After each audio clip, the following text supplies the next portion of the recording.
everyone. Welcome to Global Book Publishing. Today we have our rock star author with us, and she is phenomenal. She is amazing. She is a multi-genre author, and she has written an amazing book, which is getting immense love from around the world, and that is the book Reset. And she is also a children's book author for an amazing book that is named Be Berry. And without further ado, what I would do is I will welcome Savanna, and I will love for her to go ahead and introduce herself. Savanna, welcome for the podcast. We are super excited to have you.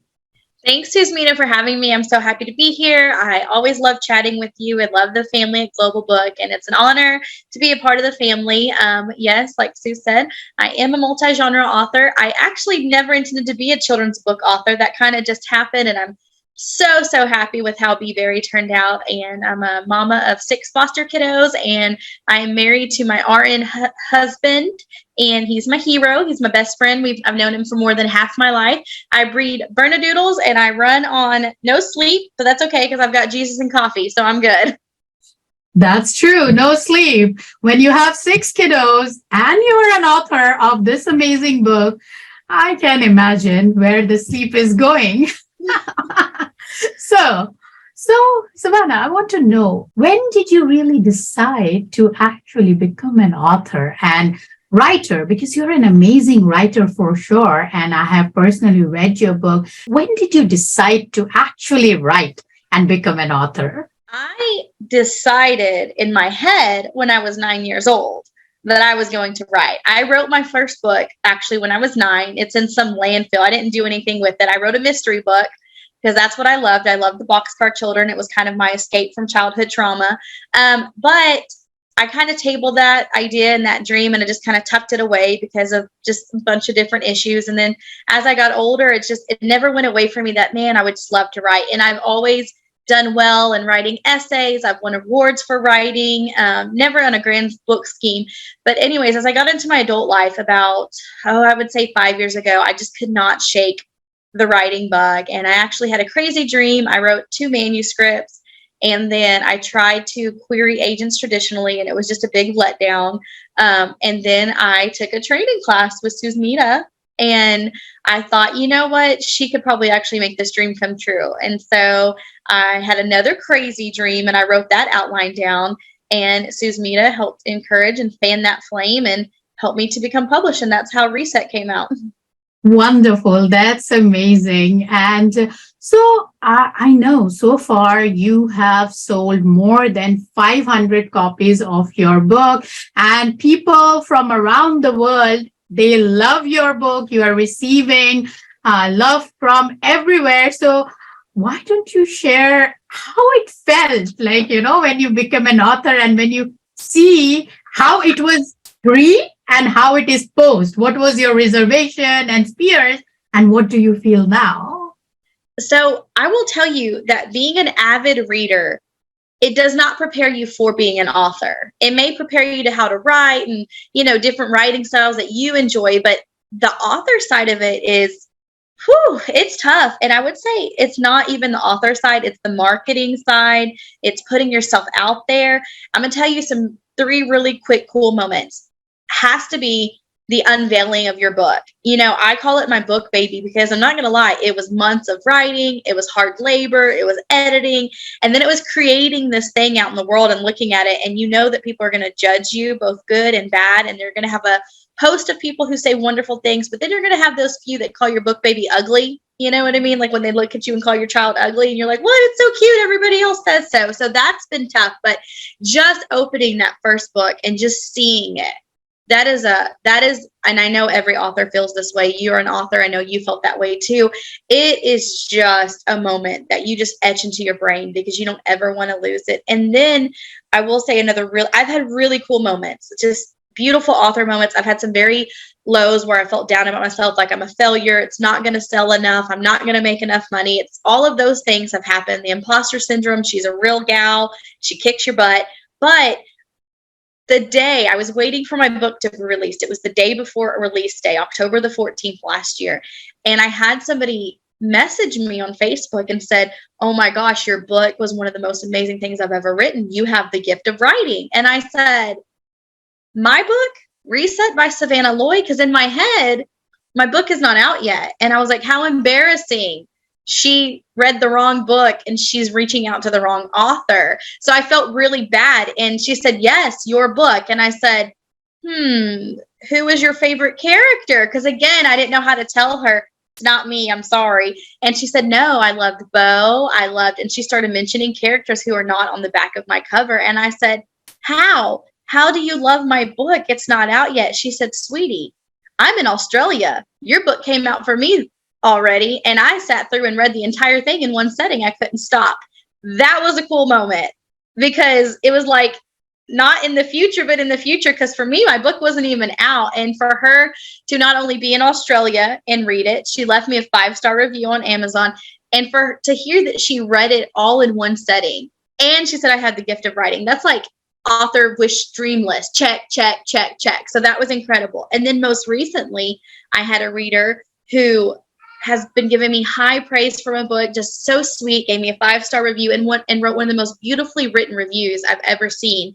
But she has been recommending my book to everybody. And I see it. I get on Facebook and she's already recommended my book probably at least 50 times, I would say. And that's cool because as an author, you're marketing. It's really cool when people start doing it for you.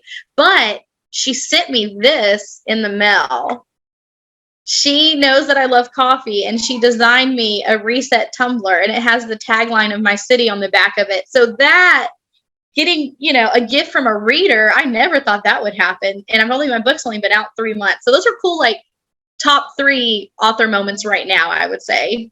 That's just amazing. I'm having chills as I hear that. Oh my God, I'm having my utopian moment.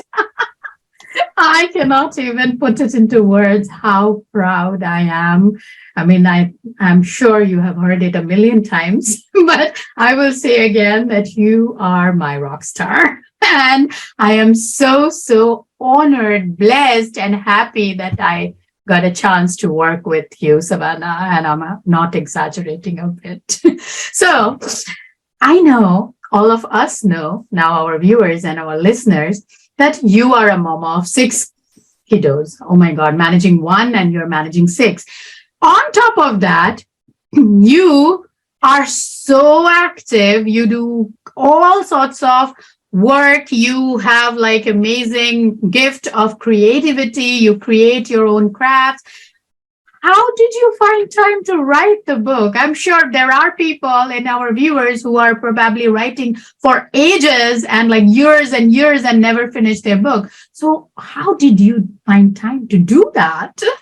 So a couple of things. One, I can only write when my kids are asleep or gone. So Jordan, my husband, is very good at, "Do you need to write a chapter?" "Yes, I do." "Okay, I'll take the kids to the zoo." So he is very accommodating in that.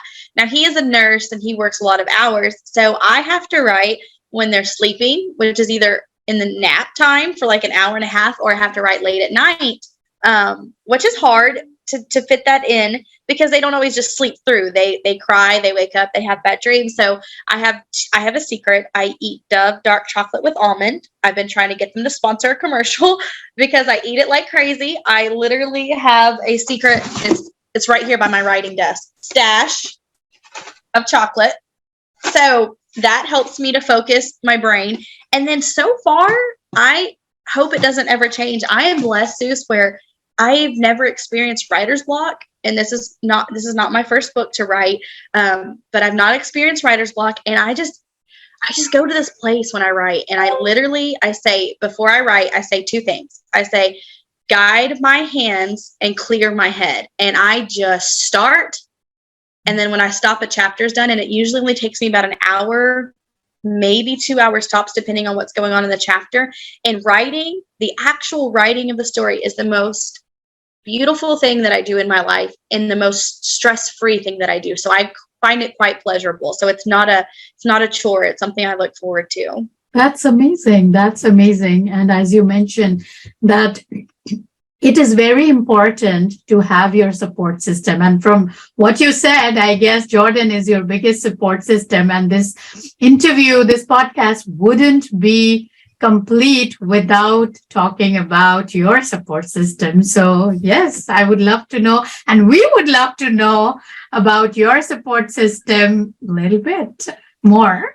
He, in reference to just Jordan, I have lots of support, but he really helps make it accommodate. My parents also live with me, my mom and her husband, and so they help a lot with the kids. While we speak, they're putting the kids to bed right now, so I can do this. So I have a lot of support, but Jordan, man, I met him when I was 16. I'm now 35. I don't really want to say that, but I am. I'm 35. I met him when I was 16, and I knew from the minute I met him that, and that's the boy I want to marry. And we didn't date right away. We didn't get married. In fact, we didn't get married until I think I was 25, 24, 23. So it was a long time of just being best friends. And when we finally decided we were getting married, we had already discussed everything about marriage, kids, and all that. So it was a very quick engagement, and we just celebrated 12 years of marriage. That's amazing. Congrats. And that's lovely. And yes, it is very, very important to have your support system. No matter what we do in life, it's those support system are the ones who really help us to that, cross that bridge, block, whatever you say. So I'm glad to know that you have your support system, because that really counts a lot. So when it comes to being a published author, and I know the journey is long and it's ups, it has its own ups and downs, but what is that one epic author moment that you feel which made your decision of becoming a published author from aspiring author a worthwhile decision?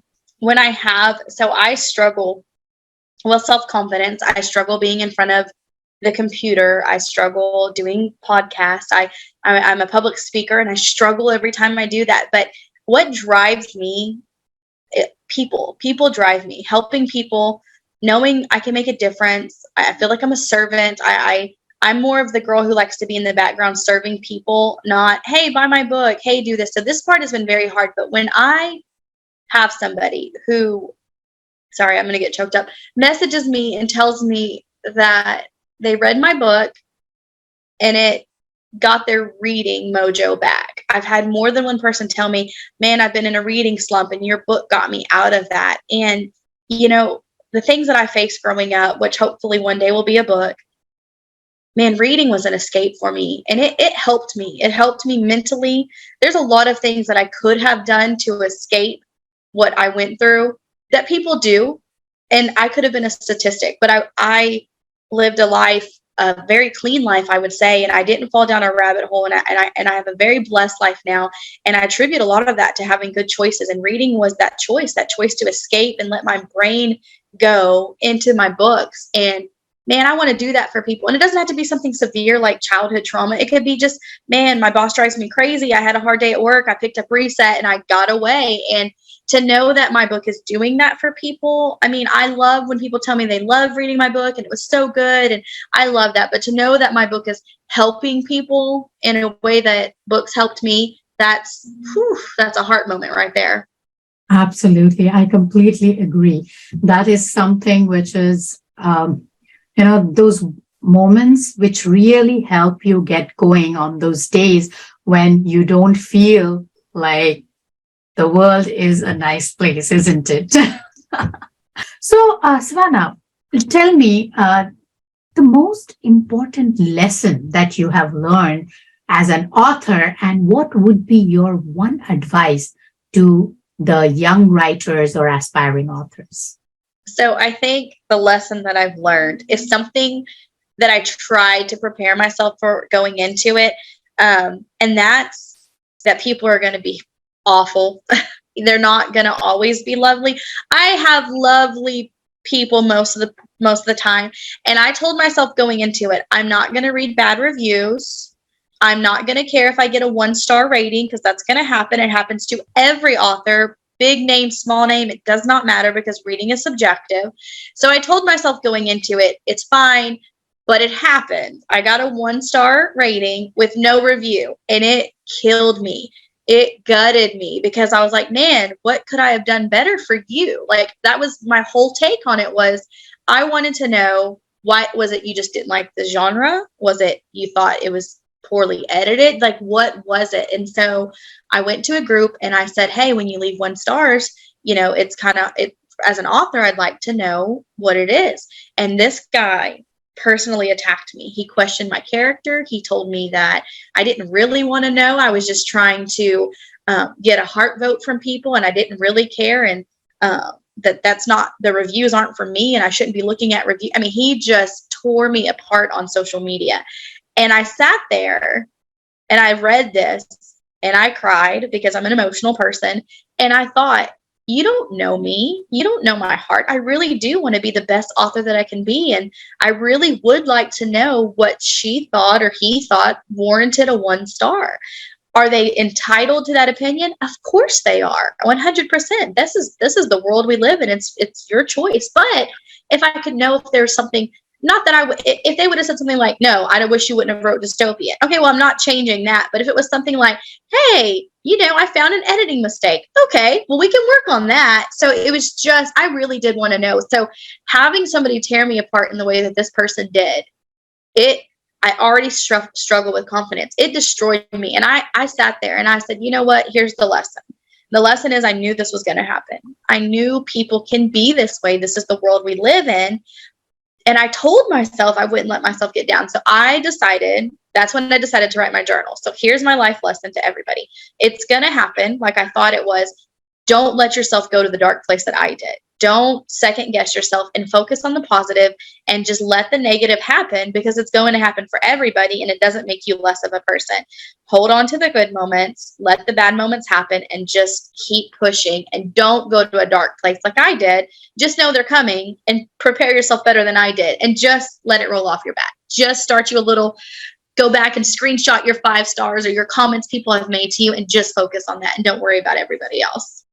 Absolutely. I completely agree. And that is horrible of someone to do that to, to an author. It's like, what happens is, a lot of the time people suffer with jealousy of others. They cannot see others like successful because probably they tried their hands, got burned, and now they want others also to be burned. And they use their words to do the job. So, yeah, I mean, I am glad that you came out of that moment, because I know it can really hurt and really have a huge impact. But I'm happy to know that you now know where to focus and whom to ignore, right? So that's the best thing that has come out. And having a journal, right? Every time you don't have to have a extreme hard moment. You can just feel low and just go through your journal and look at your Tumblr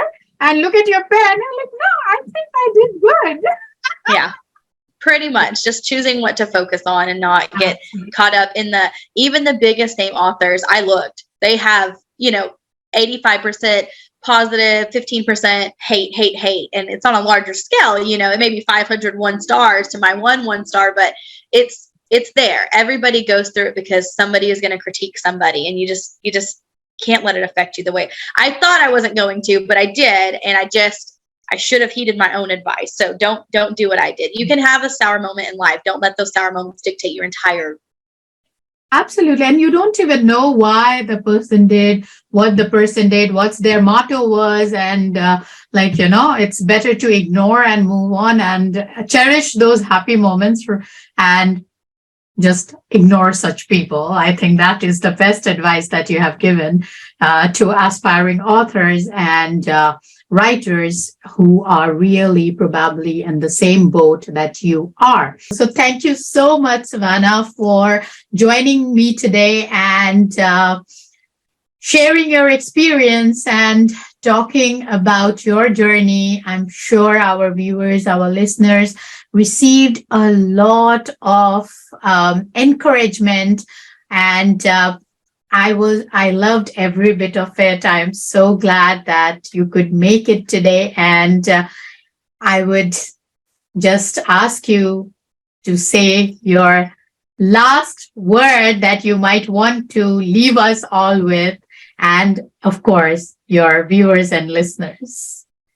Just a huge thank you to everybody. Thank you at Global Book. Thank you, Susmita, for your personal investment in authors. You do more for authors than I think any publishing company ever would, because you're not just throwing out books and trying to make money. You're really investing in helping us to become better people, better business owners. And I thank you for that. Thank you to the readers who have read it and have given such incredible feedback. Thank you to future readers. I just say, give it a chance. I'm encouraged that there are still so many readers out there. I'm in a part of a Facebook group that has over 1 million readers, and that's incredible. Reading is important, no matter how you do it, audiobook, ebook, I don't care. I'm just glad that we're all reading, creating worlds that people can enjoy. So just a million thanks to everybody for supporting me, and please continue to support me. Please continue to buy the books and follow me on this journey, and let's do this thing together. Absolutely. And thank you so much, Savanna, for joining us today. And I hope you guys enjoyed her lovely nature, her jolly nature. She is a very happy person, and I hope you guys got a chance to know her and you had a gala time. With that, my name is Sushmita, and I will see you very soon, everyone. Bye.